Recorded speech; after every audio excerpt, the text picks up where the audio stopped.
മനോജ്ഞതകൾ കാണാൻ നാം തയ്യാറാവുന്നില്ല. അവനവന്റെ സ്വകാര്യതയിലേക്ക് നാം അങ്ങ് ചുരുങ്ങിക്കൂടുകയാണ്.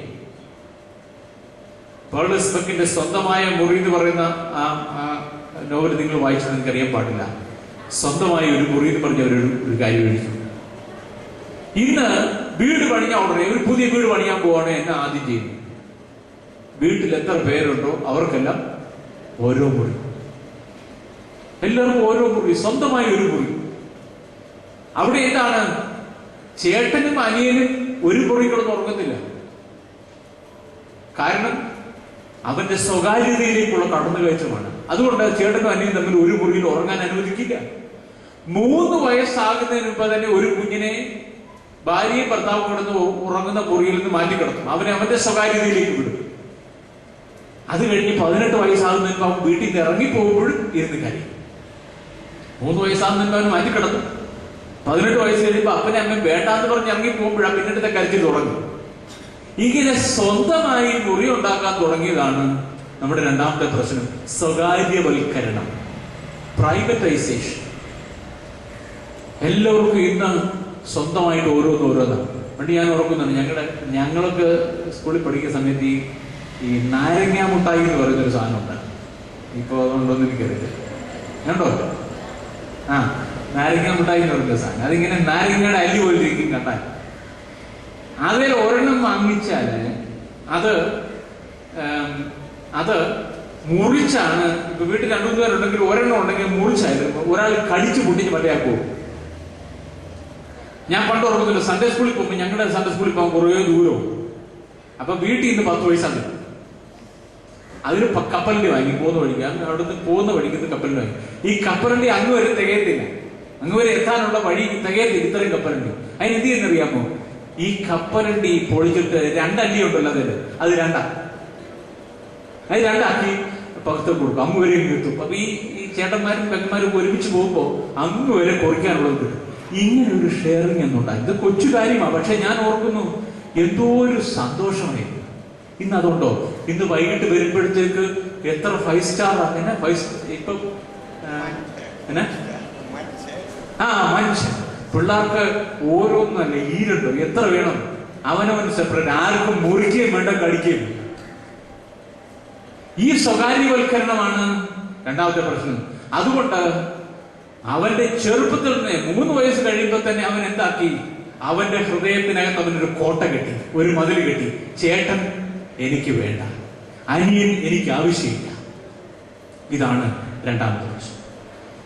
മൂന്നാമത്തെ പ്രശ്നം ഇൻഡിവിജ്വലിസമാണ്. ഇൻഡിവിജ്വലിസം, അവനവനിസം എന്ന് വേണമെങ്കിൽ മലയാളത്തിൽ പറയും. അവനവന്റെ കാര്യം ചെയ്യും. ഇന്നിപ്പം ഞാൻ ദേവലോക അരമനയിൽ ഇപ്പോൾ താമസിക്കുന്നതുകൊണ്ട്, അവിടെ ജോലി ചെയ്യുന്നതുകൊണ്ട് അറിയാം, ഓരോ ദിവസവും കഴിഞ്ഞ ശനിയാഴ്ച മാത്രം നമ്മുടെ ദേവലോക അരമനയിൽ പുനർവിവാഹങ്ങൾക്കായി വന്ന ആപ്ലിക്കേഷൻ 7 ഒരു ദിവസം വന്നു. പുനർവിവാഹം നടത്താനുള്ള ആപ്ലിക്കേഷൻ 7 വന്നിട്ടുണ്ട് കഴിഞ്ഞ ശനിയാഴ്ച. ഇത് വളരെ അലാമിംഗ് ആയിട്ട് വർദ്ധിച്ചുകൊണ്ടിരിക്കുക. ഞാൻ ചിലപ്പോഴൊക്കെ ഈ വരുന്നവരോടൊക്കെ ഒന്ന് സംസാരിക്കാം. ഈ വിവാഹം പൊളിഞ്ഞ് പാളീസായി പുതിയ കല്യാണം കഴിക്കാൻ പോകുന്നവരൊക്കെ ചെയ്യുന്ന അവരുടെ പ്രശ്നത്തെ പറ്റി ചോദിക്കുമ്പോൾ ഏറ്റവും വലിയ പ്രശ്നം ഇതാണ്, അവനവനിസം എന്നുള്ളതാണ്. ആരും ഒന്നും വിട്ടുകൊടുക്കാൻ തയ്യാറ്. ഭാര്യ ഭർത്താവിന് വേണ്ടി ജീവിക്കാൻ തയ്യാറല്ല. എന്റെ കാര്യം, ഭർത്താവ് ഭാര്യയ്ക്ക് വേണ്ടി ജീവിക്കാൻ തയ്യാറല്ല. അങ്ങനെ ഒരു അവനവനിസത്തിന്റെ വാൽമീകത്തിലേക്ക് നാം ചുരുങ്ങിക്കൂടുന്നു. അതാണ് ഫെലോഷിപ്പിന്റെ മൂന്നാമത്തെ പ്രശ്നം. ഫെലോഷിപ്പ് ഉണ്ടാകാതിരിക്കുന്നത് കൊണ്ടാണ്. മുമ്പ് ഞാൻ പറഞ്ഞല്ലോ, ഒരു കട്ടിലിൽ കിടന്ന് ഉറങ്ങുന്ന ഭാര്യയും ഭർത്താവും തമ്മിൽ പോലും ഫെലോഷിപ്പില്ല. ഇവിടെ തെറ്റിയിരിക്കുകയാണ്. ഇവിടെ അടിസ്ഥാനപരമായ പ്രശ്നം ഉണ്ടായിരിക്കുന്നു. നമ്മൾ ഫെലോഷിപ്പിനെ പറ്റി ഇങ്ങനെ വലിയ സമൂഹത്തിൽ വന്നിരുന്ന് പ്രസംഗിച്ചൊരു കാര്യം, അവനവന്റെ കുടുംബത്തെ പറ്റി കൂടെ ചിന്തിക്കാൻ ഞാനിത് പറയും. കുടുംബമായിരിക്കണം ഈ വലിയ കോസ്മോസിന്റെ ഒരു മിനിയേച്ചർ ഫോം. അതിലായിരിക്കണം ഫെലോഷിപ്പിന്റെ ഏറ്റവും നല്ല ഭാവം കണ്ടെത്തേണ്ടത്. അതുകൊണ്ട് ഈ 3 പ്രശ്നങ്ങളെ നിങ്ങളൊക്കെ ഒന്ന് അടുത്ത് പഠിക്കാനായിട്ട് ശ്രമിക്കണം. ഇത് നമ്മുടെ സമൂഹത്തിൽ വലിയ പ്രശ്നം ഉണ്ടാക്കിക്കൊണ്ടിരിക്കുകയാണ്. മനുഷ്യൻ സമൂഹത്തിൽ നിന്ന് അകലുന്നു. ഞാൻ ബൈബിളിൽ നിന്ന് ഒരു പാസേജ് വായിച്ചുകൊണ്ട് ഈ ചിന്ത അതിന്റെ പരിസമാപ്തിയിൽ എത്തിക്കാം. ഫെലോഷിപ്പിനെ പറ്റിയുള്ള ഒരു ഭാഗമാണ് റോമാ ലേഖനം 12-ാം അധ്യായം 9 മുതൽ 21 വരെയുള്ള വാക്യങ്ങൾ. പരിശുദ്ധനായ പൗലോസ് ശ്ലീഹ റോമർക്ക് എഴുതിയ ലേഖനം 12-ാം അധ്യായം 9 മുതൽ 21 വരെയുള്ള വാക്യങ്ങൾ. സ്നേഹം, ഞാൻ വായിക്കുന്ന ഓരോന്നും നിങ്ങളൊന്ന് ശ്രദ്ധിച്ചോ. സ്നേഹം നിർവ്യാജമായിരിക്കട്ടെ, തീയതിനെ വെറുത്ത് നല്ലതിനോട് പറ്റിക്കൊള്ളുകയും സഹോദര പ്രീതിയിൽ തമ്മിൽ സ്ഥായി പൂണ്ട് ബഹുമാനിക്കുന്നതിൽ അന്യോന്യം മുന്നിട്ട് കൊള്ളുകയും ഉത്സാഹത്തിൽ മടുപ്പില്ലാതെ ആത്മാവിൽ എരിവുള്ളവരായി കർത്താവിനെ സേവിക്കുവിൻ, ആശയിൽ സന്തോഷിക്കുവിൻ, കഷ്ടതയിൽ സഹിഷ്ണുത കാണിക്കുവിൻ, പ്രാർത്ഥനയിൽ ഉറ്റിരിപ്പിൻ, വിശുദ്ധന്മാരുടെ ആവശ്യങ്ങളിൽ കൂട്ടായ്മ കാണിക്കുകയും അതിഥി സൽക്കാരം ആചരിക്കുകയും ചെയ്യുവിൻ. നിങ്ങളെ ഉപദ്രവിക്കുന്നവരെ അനുഗ്രഹിപ്പിൻ, ശപിക്കാതെ അനുഗ്രഹിക്കുവിൻ, സന്തോഷിക്കുന്നവരോടുകൂടെ സന്തോഷിക്കുകയും കരയുന്നവരോടുകൂടെ കരയുകയും ചെയ്യുവിൻ. തമ്മിൽ ഐകമത്യമുള്ളവരായി വലിപ്പം ഭാവിക്കാതെ എളിയവരോട് ചേർന്നുകൊള്ളുവിൻ. നിങ്ങളെ തന്നെ ബുദ്ധിമാന്മാരെന്ന് നിങ്ങൾ വിചാരിക്കരുത്.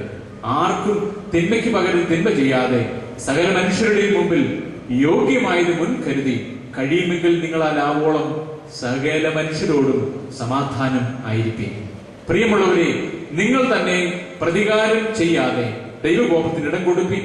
പ്രതികാരം എനിക്കുള്ളത്, ഞാൻ പകരം ചെയ്യുന്ന കർത്താവ് അരുളി ചെയ്യുന്നു. എന്നാൽ നിന്റെ ശത്രുവിന് വിശക്കുന്നുവെങ്കിൽ അവന് തിന്നുവാൻ കൊടുക്കുക, ദാഹിക്കുന്നുവെങ്കിൽ കുടിക്കുവാൻ കൊടുക്കുക. അങ്ങനെ ചെയ്താൽ നീ അവന്റെ തലമേൽ തീക്കനൽ കുന്നിക്കും എന്ന് എഴുതിയിരിക്കുന്നുവല്ലോ. തിന്മയോട് തോൽക്കാതെ നന്മയാൽ തിന്മയെ ജയിക്കുക. ഈ ഭാഗം നിങ്ങളൊന്ന് മാർക്ക് ചെയ്തിരണം. ഫെലോഷിപ്പ് എന്ന് പറയുന്ന ആ കോൺസെപ്റ്റ്, ആ സങ്കല്പം, അതിന്റെ പൂർണിമയിൽ രേഖപ്പെടുത്തിയിരിക്കുന്ന, അതിനാവശ്യമായിരിക്കുന്ന എല്ലാ ഇൻഗ്രീഡിയൻസും വളരെ ഭംഗിയായി ഉൾക്കൊള്ളിച്ചിരിക്കുന്ന ഒരു വേദഭാഗമാണ് ഫെലോഷിപ്പ് എന്ന് പറയുന്ന ആ കോൺസെപ്റ്റ്, കൂട്ടായ്മ എന്ന് പറയുന്ന ആ സങ്കല്പം. ഈ ഭാഗം ഒരു 10 കാര്യങ്ങളോട് പെട്ടെന്ന് ഞാൻ അക്കമിട്ടെന്ന് പറയാം. ഞാൻ പറയുന്നത് ഇത് ഒന്നിന്റെ അടുത്ത് ഞാൻ പറഞ്ഞപ്പോഴൊക്കെ പറഞ്ഞിട്ടുള്ളതാണ്. This is A 10-point recipe four A fellowship.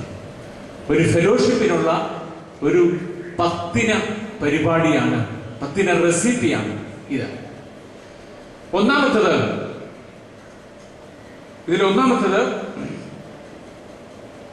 Love one another എന്നുള്ളതാണ്. ലവ് ഷുഡ് ബി അൺബ്ലെമിഷ്ഡ്, നിർവ്യാജം ആയിരിക്കട്ടെ എന്ന് പറയുന്നു. സ്നേഹം നിർവ്യാജമായിരിക്കട്ടെ, വ്യാജമില്ലാതെ കപടമില്ലാതെ സ്നേഹിക്കുക.